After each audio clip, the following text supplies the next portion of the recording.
ఆయనను ఆత్మతోనూ సత్యముతోనూ ఆరాధించడం.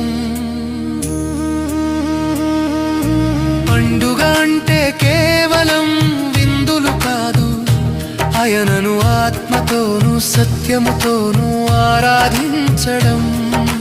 ప్రతి ఇంటా వెలగాలి క్రీస్తు వెలుగు, ప్రతి వారికి సహాయం చేసి క్రీస్తు ప్రేమను చాటాలి. ప్రతి ఇంటా వెలగాలి క్రీస్తు వెలుగు, ప్రతి వారికి సహాయం చేసి క్రీస్తు ప్రేమను చాటాలి. క్రీస్తు రాక పునరుద్ధానంతోనే మన పాప బంధకాలు తెగిపోయెను చూడు.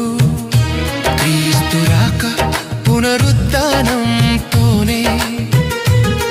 మన పాప బంధకాలు తెగిపోయెను చూడు.